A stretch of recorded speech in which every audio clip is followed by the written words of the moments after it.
A new deal enables airlift between Barbados and Suriname. Road repairs on the south coast welcomed. Ghanaian medical students to study in Barbados. And in sports, Combermere and Harrison College dominate at BSSAC Cross Country relays. Tonight's headline news is brought to you with the compliments of Jordan's Supermarkets. Broadcasting from our studios in the Pine St. Michael, this is CBC NewsNight, starting now.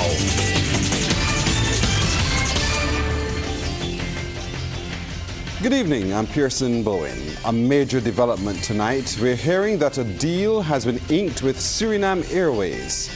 For more on this and what it will mean for Barbados, we have with us Ambassador Plenipotentiary and Special Envoy to Suriname and Guyana, Alfia Wiggins. Mr. Wiggins, good evening to you. Good night, Pearson. Thank you very much. You're very welcome. Tell us what this new deal means and who really truly benefits from it. I'm pleased to announce the start of the Suriname Airways flight, starting at Pengal Airport in Suriname, going to Chedijagan and Barbados. And from Barbados, Chedijagan and Pengal Airport. So it will benefit the trade people tremendously and business persons, because getting to Suriname was always a challenge. I remember last year when we were going for the energy conference, we had to go to Miami and spend about 5 hours. Now you're only going to be spending 2 hours from Barbados to Suriname. And the interesting thing about Suriname Airways, one of the planes has a capacity of 150 seats, 12 business class, 30 premium economy, and the remainder economy. In addition to that, you have the cargo hold that can hold at least 5,000 pounds of cargo. Last year when we had AgroFest, the Surinamese delegation had to travel with their staff in their suitcases and travel on Trans-Guyana, and you can only carry 22, 23 pounds. So this is a major deal, Pearson. It's major. And so, having announced that that is now the case, naturally everyone wants to know, when does it actually become operationalized, when we can actually see Suriname Airways here and be able to sit in the seats to Suriname? The inaugural flight begins on the 20th of December next month. The inaugural flight is the 20th of December. So watch out for that. And as I said, it will benefit both air travel and cargo. And it's critically important. In addition to that, I've been meeting, before I go there, I want to say to you that this culminates 4 years of negotiations. I have been on the ground negotiating for a long time, trying to get airlift out of Suriname to Barbados, to and fro. And today marks a culmination of that effort. But I will say I didn't do it alone. We have some excellent public servants that I work with at Grantley Adams International Airport, the Ministry of Tourism, International Transport, Civil Aviation, and all those ground handlers and those critical people at the airport. So we have had several meetings, both in Barbados and Suriname, to get this project up and off the ground. I think this is fantastic news for people and business people, as well as there's the movement of human resources and capital too. Thank you so much for joining us, Ambassador Plenipotentiary for Ghana and Suriname, Alfia Wiggins. Thank you. Thank you, Pearson. You're very welcome. In other news now, government has made good on its promise to improve the road conditions along Highway 7. From early this week, construction crews were seen hard at work at night. More in this report. From Monday, November 20th, crews descended on the major South Coast artery to execute the repairs. We caught up with civil engineer from C.O. Williams Construction, Mubarak Nakuda, who provided an overview of the works. We would have started work on the Highway 7 project on Monday night. We would have basically milled off 2 inches of the existing surface layer, or the existing wearing course, and we would have continued surface milling on Tuesday night, along with some deep milling. And so the deep milling is basically milling off 4 inches under the 2 inches that would have been milled off already on the spots where the base and the sub-base would have been compromised.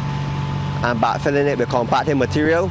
And the work is in progress to lay the new surface. The section where we would have started run from like the Y junction that would take you to Skeets Road, which would take you by Champers, or on the main road where the overseas aggregate meets the local aggregate on the road. And the project is basically starting there and it's finishing right after the junction by KPMG. Some business owners and motorists have welcomed the improvements. Well, so far it's coming along pretty okay, because you know it's a good job so far, because with the potholes and recently what was going on, you know, it coming along good. It's good for everyone. This road was deteriorating very bad for a long time. As you can see, where works are putting in their time doing the work, and it will be good for every business along the coast. As a taxi driver, we spend a lot of money repairing for a lot of holes and things that was up and down this coast. And repairs isn't easy, you know what I'm saying? So I'm glad to see that work is being done speedily to help solve some of that problem. Work is expected to last for approximately 1 week between 8 p.m. and 6 a.m., pending weather or any unforeseen challenges. Rianne Phillips, CBC News. Well, classes at the St. John Primary School were held on the outside today after close to a dozen teachers opted not to enter the classrooms. They've been expressing concern about what they say are environmental issues at the school plant. President of the Barbados Union of Teachers, Rudy Lovell, told CBC News the problem, which government is aware of, has been ongoing for over 3 decades. He stresses the teachers are not on strike and are willing to work as long as they can do so in a safe environment. Mr. Lovell has also expressed concern about the number of sick public buildings in Barbados. Teachers and students are expected to occupy buildings full of mold and other environmental concerns, contrary to what was done by those at the Ministry of Education. We are saying as a union that the teachers have the right to prioritize their health and safety. This issue at St. John Primary School has been ongoing for close to 10 years and has seen the school population decline. The union is calling on the Ministry of Education to fulfill the promises that they would have made early in the year. Mr. Lovell tells CBC News that BUT officials met with representatives from the Ministry of Education at the St. John's School. He says cordial discussions were held about the concerns raised. Meanwhile, the Ministry of Education says it has started to put measures in place to address the issues identified. We'll take a break here, but coming up, medical students from Ghana to study in Barbados. The University of the West Indies is partnering with the University of Ghana to send medical students on an exchange program to Barbados. That agreement will allow students from Ghana to complete the first 3 years of their studies at the UWI, after which they would be awarded a Bachelor's of Science degree. A memorandum of understanding cementing the deal was inked between the Vice Chancellor of the University of Ghana, Professor Nana Apia Amfo, and the Principal and Pro-Vice Chancellor of the UWI Cayville campus, Professor Clive Landis in Accra. Dean of the University of Ghana Medical School, Alfred Yorson, says a partnership that resulted in the transnational medical program came about on a recent trip by the Ghanaian leader to Barbados and visit to the UWI. He says Ghana stands to benefit from the partnership. It is structured to have the best of 2 worlds by our students. They will have ability and opportunity to use the advanced technology laboratories of the West Indies, and then have the opportunity to use our very experienced and modern clinical facilities that are used by the University of Ghana Medical School. Upon completion, the student would have obtained the first degree from the University of West Indies at the BSc level, and then the Bachelor of Medicine and Surgery from University of Ghana. That's, we say, the best of 2 worlds. UWI Principal and Pro-Vice Chancellor Professor Clive Landis commended the University of Ghana on the success of the joint initiative. He says the program has already commenced in Barbados. We have our first student is already in Barbados. I'm hoping that the mother and father of our student, Fafa Hansen, are here. I don't know if the Hansens are here. They are here, Mrs. Hansen. So if you have any questions, ask the parents. They will get the lowdown from Fafa about how this program is. From everything I understand, she's thriving. So thank you very much, everyone, for supporting this venture. And Dean of the Faculty of Medical Sciences at the UWI-KPhil, Dr. Damien McCohol, says UWI and the University of Ghana share a common history and their paths to development are similar. He says there is greater promise for their partnerships going forward. We see opportunities in the area of developing cultural competences between both sides, because West Indian students can also apply for the program, and they may start at KPhil, but they will come to the University of Ghana and finish the clinical training. So there's opportunities for development of cultural competences at both sides. We also see the expansion of future medical networks. How cool would it be for graduates of this program to be able to connect with their brothers and sisters across the Atlantic Channel to ask about medical advice, among other things? Officials are taking steps to ensure the Christmas period is crime-free for all citizens. That assurance from Minister of State in the Office of the Attorney General with responsibility for crime prevention, Corey Lane. He explains emphasis is being placed on situational crime prevention. Situational crime prevention means that what you need to do is understand what makes it easier for crime. So in this program, we look at the increase of lighting of area, the increase of patrols, the increase of CCTV, the increase of making sure that we are making it more difficult to commit crime. The person that asked the question is absolutely correct. There are seasonal spikes in crime for obvious reasons. When people need to get tickets for certain shows and people need to be able to buy gifts for the 6 women they have, they would be a little bit more inclined to commit crime. So we understand that and we get ahead of the train. And this one is mainly with the Barbados Police Service in terms of increasing certain things. The one within our office is really working through public policy and lobbying for measures for situational crime prevention. Dodds Prison will soon be feeding itself. Minister of Home Affairs Wilfred Abrams says self-sufficiency is a must from the farm. He was speaking at the graduation ceremony for Recruit Intake 22-23, where some 13 new prison officers entered the service. Increasing the level of food production on the prison farm. These efforts will involve partnerships with the Barbados Defence Force, the Ministry of Agriculture, the Maria Holder Trust, and other non-governmental organizations.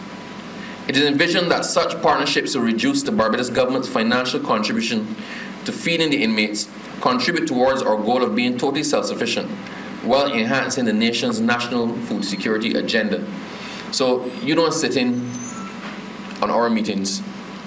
Every 2 weeks we have a management meeting, at least. And one of the things that we've been pushing for from the get-go is to expand the agricultural production on the farm.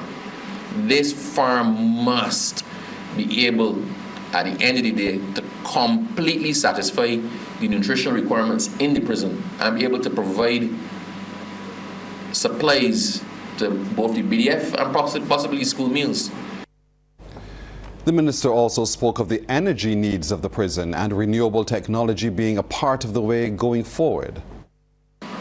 The institution has initiated a commercial solar energy project in conjunction with BNOC, the Barbados National Oil Company Limited. And the scope of this initiative is to construct a solar system on the prison compound that will incorporate renewable energy technology into the operations of the prisons, thus contributing to the reduction of harmful emissions and leading to reduced reliance and expenditure on fossil fuel energy and the associated high electricity costs. The aim here is for the prison to generate all the electricity that it needs to run itself and then make a profit on top of that by selling some back to the grid. Guyana and Venezuela continue to be at odds over the control of Essequibo region. Currently, Guyana awaits a decision from the International Court of Justice on Venezuela's upcoming referendum about the Essequibo region. The country's Attorney General, Anil Nanlal, has assured Guyanese the court can enforce its rulings. And so joining us live now to give some perspective and update on this worrying situation is Guyana's Minister of Parliamentary Affairs and Governance, Gail Teixeira. Mr. Teixeira, good evening to you. Thank you for joining us. Good evening, and thank you for having me. Good evening to all your viewers. Could you put into context for all of us in Barbados who may not necessarily know all the intricate details of this impasse, just what's been happening? Well, first of all, I think when you say impasse, it's wrong, in that the arbitration award of 1899 settled the land borders between Guyana and Venezuela. And Venezuela accepted that for 6 decades until miraculously a posthumous letter appeared written by a junior lawyer in the arbitration award for Venezuela that said that the agreement, the award, was not above board, that it made accusations against some of those persons who were in the arbitration tribunal. This has never been proved from the 1940s to now. And what started when we became independent, 1966, the Geneva Agreement, but set out a procedure for how the countries could address the issues and still work together as neighbors. And that has continued for decades. The Mixed Commission, the Good Offices Program appointed by the Secretary General of the United Nations, as well as the approach by Guyana after 20-odd years in discussions and Venezuela not producing one iota of evidence that there was any impropriety on the part of the commissioners or the tribunal members that continue to carry this on. So from Guyana's point of view, there is no impasse in the sense that the 1899, as was stated by the tribunal, that it was a full, perfect, and final settlement of the land boundaries of Guyana. And that is what we've had. Venezuela has used the boundaries and in their maps from the time of 1899 until the 1960s. And so we have been very dutiful, very, very peaceful as Guyanese in going through all the legal procedures that were available to us until in 2017 we approached the Secretary General formally to say that after all these years we were making no progress. And in fact, Venezuela was refusing to bring evidence to show that the arbitral award was not null and void. We approached the International Court of Justice, and that is where that matter is now.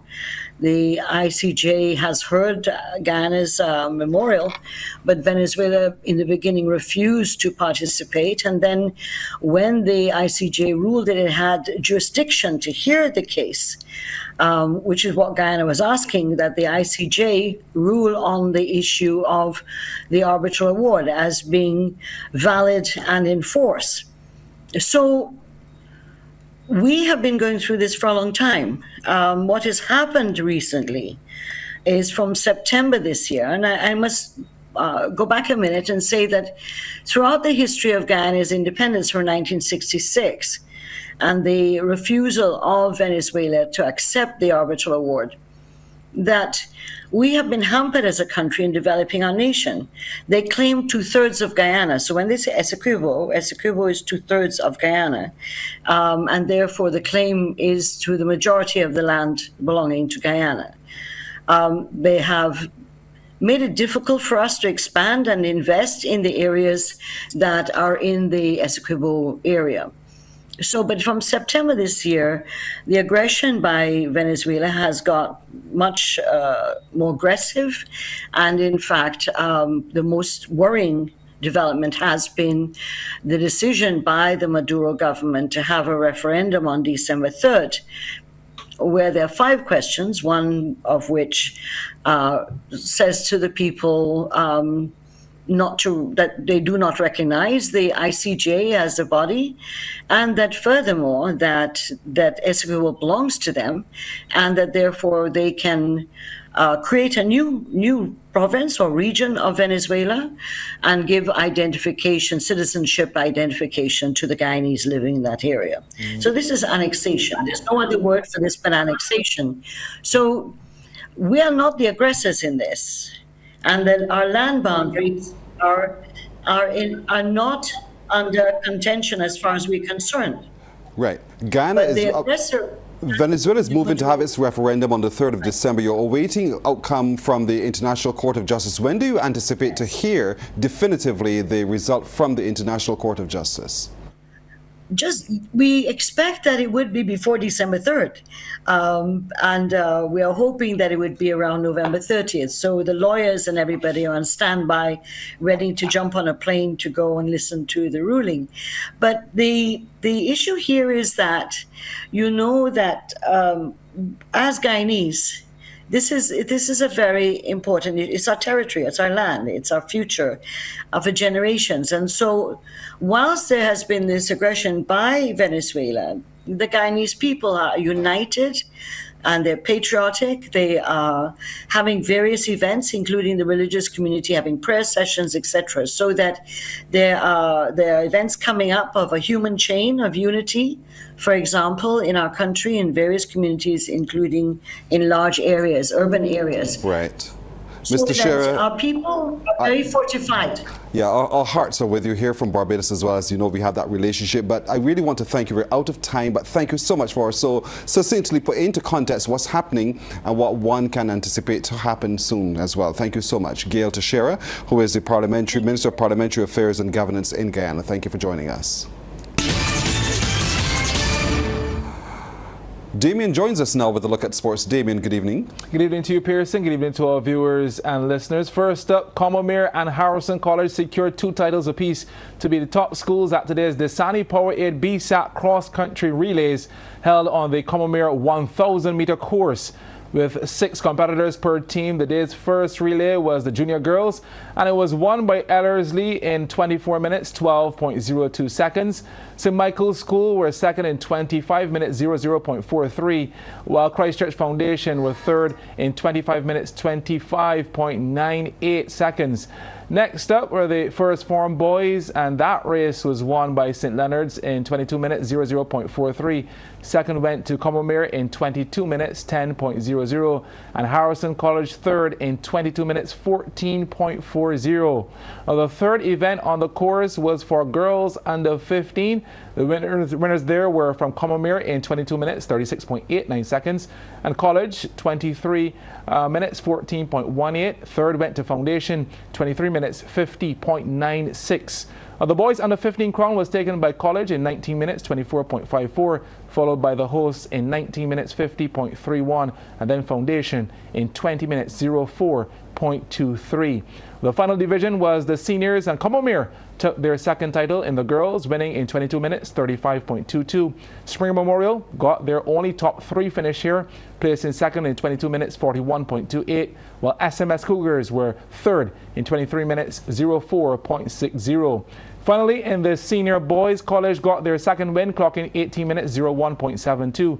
Combermere were next in 18 minutes, 05.48, and Foundation rounding off the top 3 in 18 minutes, 11.86 seconds.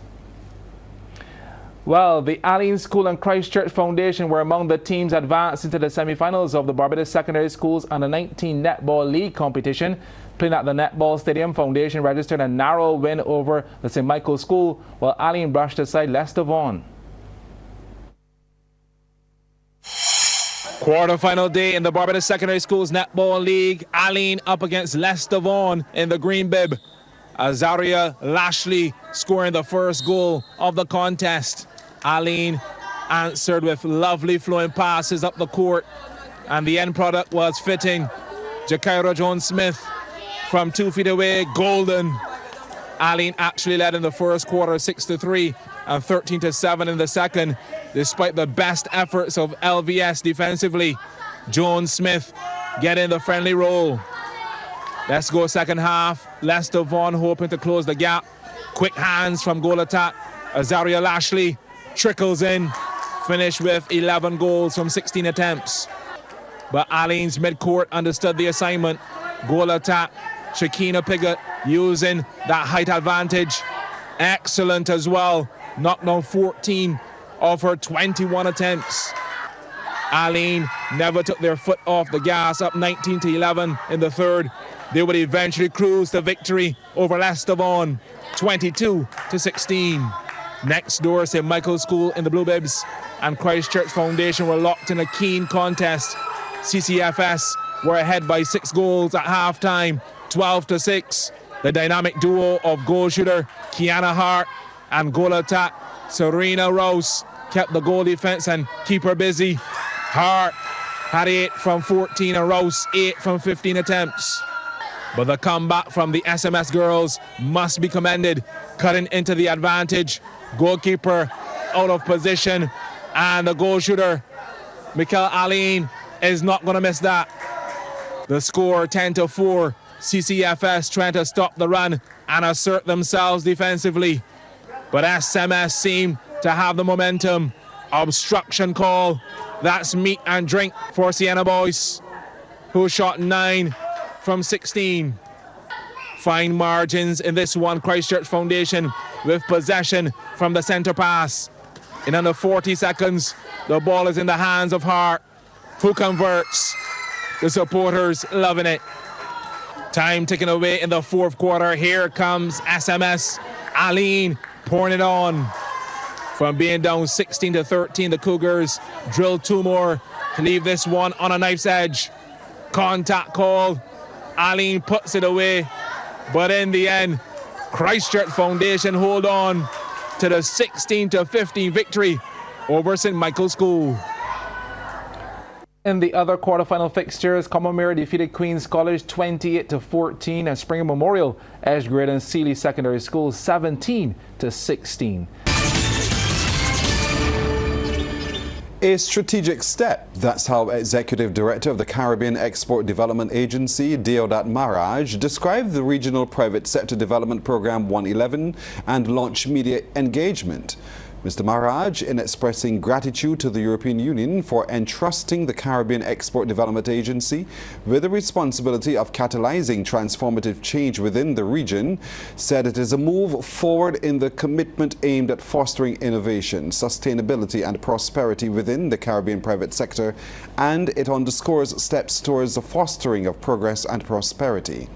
The executive director said it is not only an endorsement of trust in our capabilities, but also to the collaborative spirit that defines that relationship. 18 small entrepreneurs have been given a business opportunity at the Grantley Adams International Airport. They form the core of what is a new developing initiative. Trevor Thorpe reports. The entrepreneurs have given the thumbs up to the opportunity. Mali and Ophelia Trotman of Mali's Cocktails told the Business Report the Grantley Adams International Airport is an excellent location and discussed the composition of their product. So Mali's Cocktails is basically a variation of different cocktails we produce, from vodka, gin, whiskey, rum, tequila, all types of spirits, even sangrias as well, which consists of wine.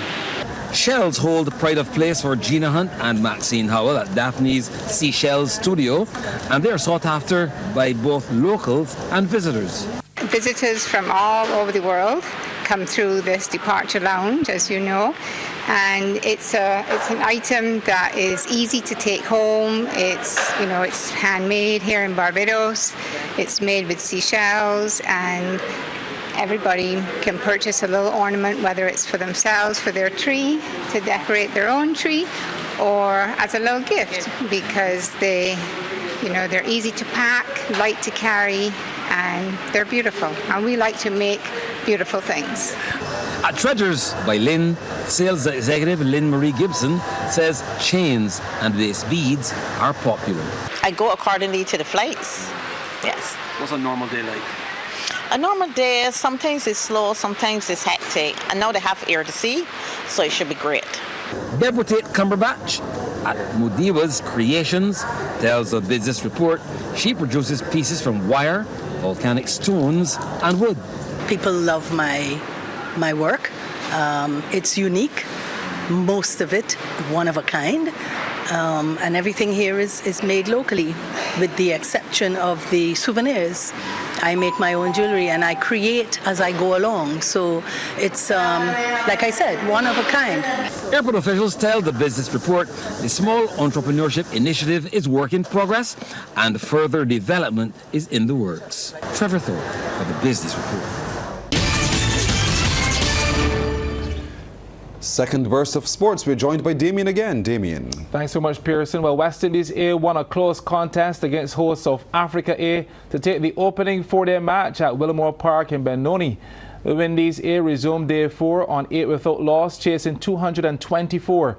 The Windies were reduced to 171 for 9 at one stage, but a 53-run 10th wicket partnership between Kevin Sinclair, who made 80, and number 11 batter Jair McAllister with 7 saw them home at 224 for 9 as they won by 1 wicket. Sinclair's knock included 8 fours and 3 sixes. So scores in the match then: South Africa A 287 for 9 declared and 250.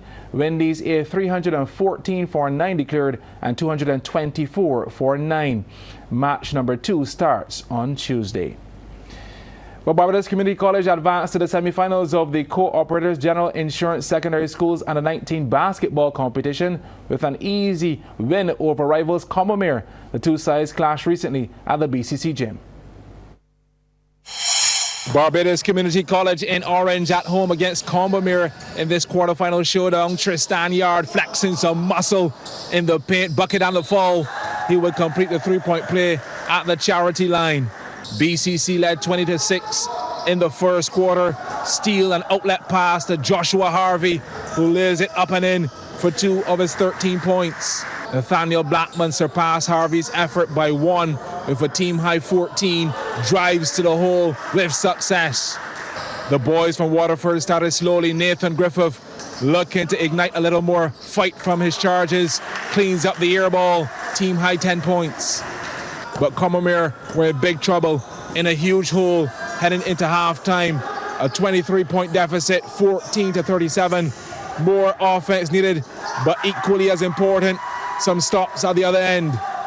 And that was hard to do with players left wide open. Christian Worrell getting his name on the score sheet. In fact, 11 players contributed to BCC's efforts. Second half business, BCC on the front foot. Harvey from downtown, Sugar, that's 3. All the marksmen coming to the party now. A deep 2 this time, got it as BCC led 48-18 with 1 quarter to go. Combermere only added 2 points in the final period as BCC bossed their opponents. Yard again, just too big and strong in the trenches. Bucket and the fall. Long story short, BCC brushing aside Combermere 62-20. Well, as a result, BCC will now play the Lord's School in one semi-final on Monday, while the other semi will be between HC and Queen's College. And that's our time tonight. Thank you for spending it with us. I'm Pearson Bowen. For the crew, to all of you, good night. Have a great weekend.